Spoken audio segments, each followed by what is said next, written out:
اپنے رب سے بہت ہی زیادہ پیار کرنے والے ہیں۔ اب ایک حدیث پاک ہے، لا یؤمن احدکم حتی اکون احب الیہ من والدہ وولدہ والناس اجمعین، جس کا ترجمہ آپ سنتے رہتے ہیں کہ تم میں سے کوئی بھی اس وقت تک ایمان والا نہیں ہو سکتا جب تک اپنے ماں باپ، بہن بھائی، اولاد، حتیٰ کہ اپنی جان سے بھی بڑھ کر حضور سے پیار نہ کرے۔ تو دیکھیں قرآن پاک میں اللہ فرما رہا ہے ایمان والے اللہ سے بہت پیار کرتے ہیں، اور دوسری طرف حدیث پاک ہے کہ جب تک سب سے بڑھ کر حضور سے پیار نہیں کرو گے تو پھر اس وقت تک تم ایمان والے نہیں ہوگے۔ جو نیریاں شریف کے بزرگ تھے حضرت پیر علاء الدین صدیقی رحمۃ اللہ علیہ، آپ ایک بار درس دے رہے تھے، آپ نے جب یہ آیہ کریمہ پڑھی تو آپ سے ایک بندے نے سوال کر دیا۔ اس نے کہا حضرت نہ اس آیت کی سمجھ آ رہی ہے اور نہ اس آیت کے سامنے اس حدیث کی سمجھ آ رہی ہے۔ فرمایا اس کا تو سادہ سا مفہوم ہے۔ فرمایا سن، اللہ فرما رہا ہے ایمان والا اللہ سے بہت ہی زیادہ پیار کرنے والا ہے، اور حدیث پاک میں ہے کہ بندہ جب تک سب سے زیادہ حضور سے پیار نہ کرے اس وقت تک مومن نہیں ہوگا۔ فرمایا سنو، مومن ہوگا تو رب سے پیار کرنے والا ہوگا۔ فرمایا مومن تب ہوگا جب مصطفیٰ کریم صلی اللہ علیہ وآلہ وسلم کی محبت سینے میں بسانے والا ہوگا اور خدا کو یاد کر پیارے۔ حضرت سعد بن ابی وقاص رضی اللہ تعالیٰ عنہ عشرہ مبشرہ صحابہ میں سے ہیں، وہ صحابی رسول ہیں کہ جن کو مصطفیٰ نے دنیا میں ہوتے ہوئے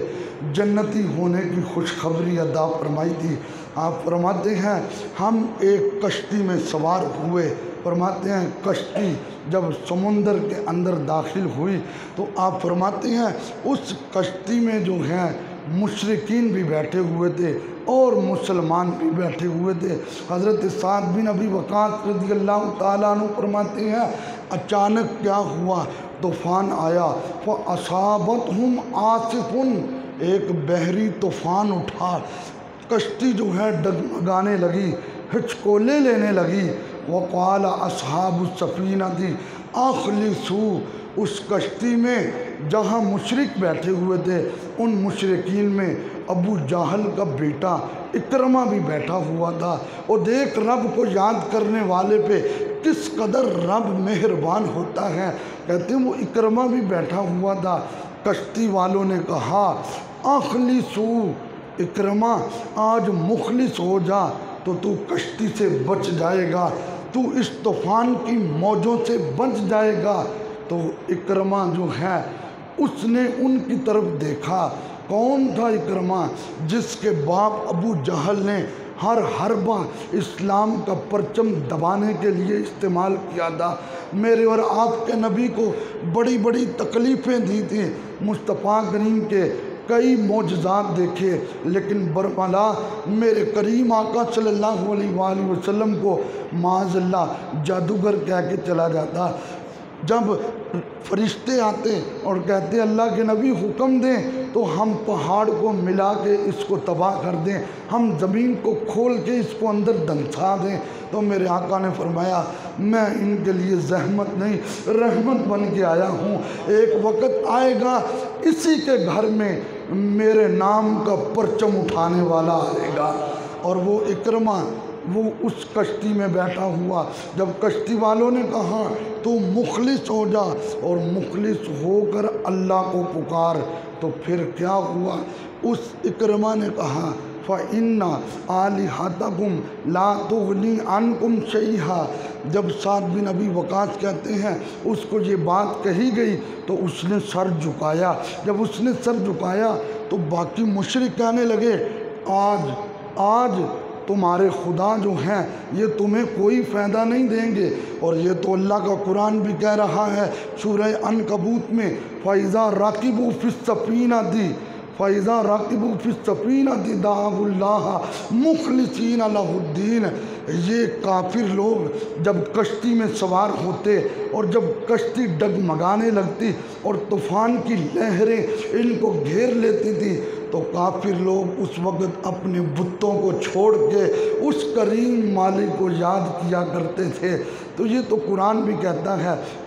جب اکرمہ کو کہا گیا کہ تم اب مخلص ہو جاؤ تو اکرمہ نے اس وقت پتہ کیا کہا؟ اس نے کہا واللہ لم ینجی من البحر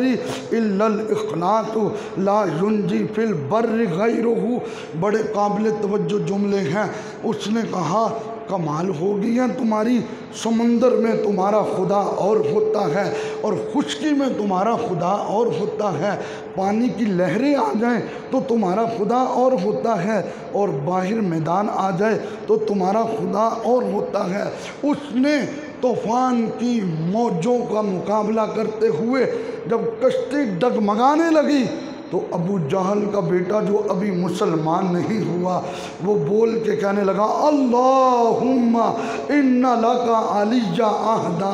اے اللہ میں تیرے ساتھ وعدہ کرتا ہوں ان انت آفیتنی، اگر تو نے مجھے اس کشتی سے صحیح سلامت نکال لیا، ان آتی محمدن، میں کشتی سے اتر کے سیدھا گھر نہیں جاؤں گا، میں تیرے رسول کے قدموں میں چلا جاؤں گا، میں کشتی سے اتر کر مصطفیٰ کریم صلی اللہ علیہ وآلہ وسلم کی بارگاہ میں جاؤں گا، حتی آدھا یدی فی یدی، اور میں اور کچھ نہیں کروں گا، میں اپنا ہاتھ جا کے ان کے ہاتھ میں دے دوں گا۔ اور پھر حضرت سعد بن ابی وقاص رضی اللہ تعالیٰ عنہ کہتے ہیں جب طوفان کی لہروں میں اس کشتی نے ڈگمگانا شروع کیا اور ادھر اکرمہ نے یہ بولنے شروع کیے تو فرماتے ہیں طوفان کی لہریں پیچھے ہٹ گئیں اور کشتی چلتی چلتی اپنے منزل مقصود تک پہنچی، اور جیسے ہی میں نے دیکھا، فرماتے ہیں اللہ کی عزت کی قسم، یہ اکرمہ اس کشتی سے اترا اور کشتی سے اتر کر سیدھا بارگاہ رسول میں چلا گیا، سیدھا بارگاہ رسول میں چلا گیا۔ حضرت سعد بن ابی وقاص رضی اللہ تعالیٰ عنہ کہتے ہیں نسائی شریف میں موجود ہے، اکرمہ کہنے لگا ہاں میرے باپ نے بڑے ظلم کیے، میرے باپ نے بڑا تنگ کیا ہے، لیکن میں نے صرف سنا نہیں، میں نے دیکھا ہے وہ پتھر مارنے والوں کو دعائیں دیتے ہیں، وہ پشت پہ اوجری رکھنے والوں کو معاف کر دیتے ہیں، وہ تکلیف دینے والوں کو دعائیں دیتے ہیں۔ میں جاؤں گا ان کے پاس، میں ان کے پاس جاؤں گا، میں جا کر ان کے ہاتھ پہ ہاتھ رکھوں گا، مجھے یقین ہے عفواً کریما،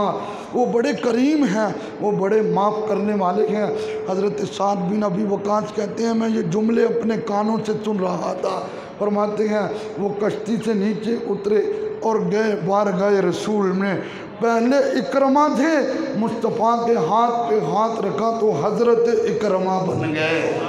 حضرت اکرمہ رضی اللہ تعالیٰ عنہ بن گئے، اور میرے آقا کے سامنے آئے تو میرے لجپال نے ان کو اپنا صحابی بنایا، ان کو اپنا غلام بنایا، ان کو اپنا نوکر بنا لیا۔ ایمان والے ذرا سوچ تو صحیح، انہوں نے جب اپنے رب کو یاد کیا تو اس وقت کلمہ نہیں پڑھا ہوا تھا،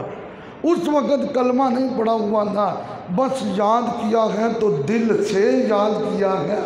اگر ایک بندے نے ابھی کلمہ نہیں پڑھا اور دل سے اللہ کریم کو یاد کرے تو اللہ اسے بھی نواز دیتا ہے، اور جو کلمہ پڑھ کے رب کو یاد کرنے والا ہو پھر رب کا کتنا کرم اس پہ برستا ہوگا،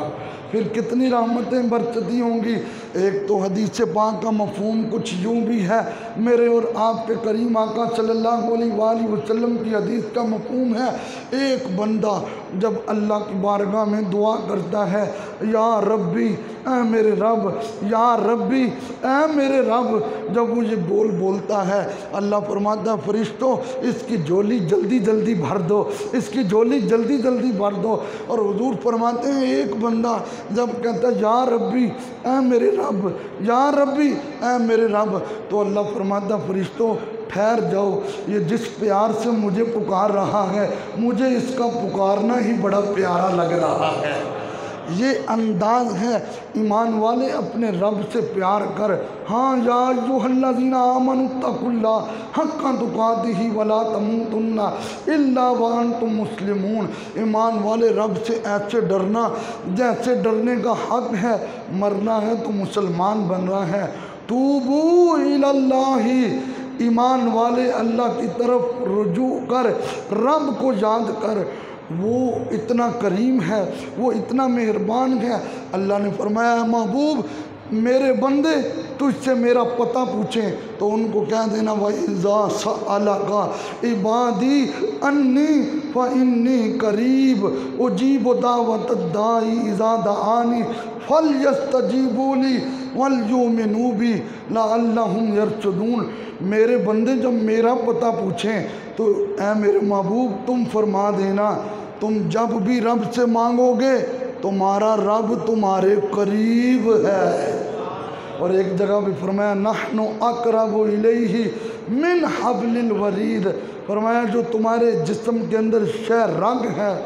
اس شہ رگ سے بھی زیادہ اللہ تمہارے قریب ہے۔ تو کبھی یاد کر کے تو دیکھ، کبھی مشکلات میں اپنے رب کو پکار کے تو دیکھ۔ وَإِلَٰهُكُمْ إِلَٰهٌ وَاحِدٌ، اللہ ایک ہے، اس کے سوا کوئی عبادت کے لائق نہیں۔ ساری شانوں کا، ساری عزتوں کا وہی مالک ہے، وہ جس سے چاہتا ہے اسے شانیں بھی عطا کرتا ہے، اسے عزتیں بھی عطا کرتا ہے۔ اللہ پاک ہم سب کو لمحہ لمحہ اپنی یاد کی توفیق عطا فرمائے۔ وما علینا الا البلاغ المبین۔ ایک مسئلہ پوچھا گیا تھا کہ حالت روزہ میں حجامت بنوا سکتے ہیں یعنی بال کٹوا سکتے ہیں، تو اس میں کوئی حرج نہیں، حالت روزہ میں بال بھی کٹوا سکتے ہیں، حالت روزہ میں ناخن بھی کاٹ سکتے ہیں، حالت روزہ میں بغلوں کے بال بھی اتار سکتے ہیں، حالت روزہ میں ناف کے نیچے سے بال بھی اتار سکتے ہیں، حالت روزہ میں سرما بھی ڈال سکتے ہیں۔ میرے آقا کی سنت مبارکہ ہے، کل میں نے معمولات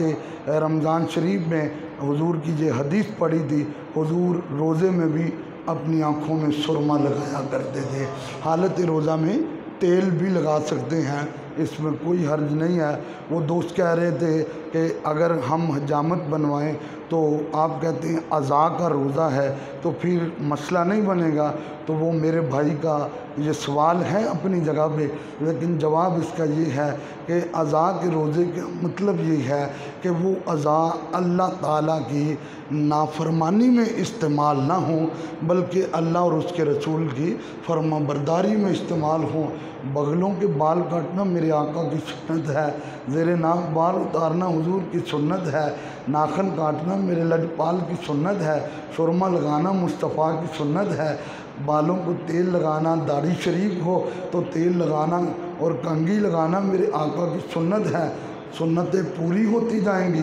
بخشش کا سامان بنتا جائے گا۔ ایک دوست کل یہ بھی پوچھ رہے تھے حالت روزہ میں احتلام ہو جائے تو پھر روزے کا کیا بنے گا؟ تو روزے میں کوئی فرق نہیں آتا، احتلام ہو جائے تو آپ اٹھ کر غسل کریں گے، لیکن وہ غسل کا یہ طریقہ ہوگا کہ جیسے وضو میں کلی کرتے ہیں ایسے ہی کلی کی جائے گی، اور جیسے وضو میں ناک میں پانی چڑھاتے ہیں ایسے ہی ناک میں پانی چڑھایا جائے گا۔ احتیاط یہ کی جائے گی کہ غرغرہ نہیں کیا جائے گا اور ناک میں پانی چڑھاتے ہوئے پانی کو اوپر نہیں کھینچا جائے گا تو نرم ہڈی تک، بلکہ پورا جو ہے جسم اس کو دھویا جائے گا، یعنی اس کے اوپر پانی گرایا جائے گا،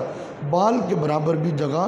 خشک نہ رہے۔ ہاں جب افطاری ہو جائے تو پھر غرغرہ بھی کر لے اور ناک میں پانی بھی چڑھا لے تاکہ نرم ہڈی تک جو ہے وہ پانی پہنچ جائے۔ حالت روزہ میں اگر احتلام ہو جائے تو غرغرہ اور ناک میں پانی اوپر کھینچنے سے اس لیے منع کیا گیا ہے تاکہ پانی اندر چلا جائے تو کہیں روزہ فاسد نہ ہو جائے۔ اللہ پاک ہم سب کو دین سیکھنے، سکھانے، عمل کرنے کی توفیق عطا فرمائے۔ کل سیدہ خاتون جنت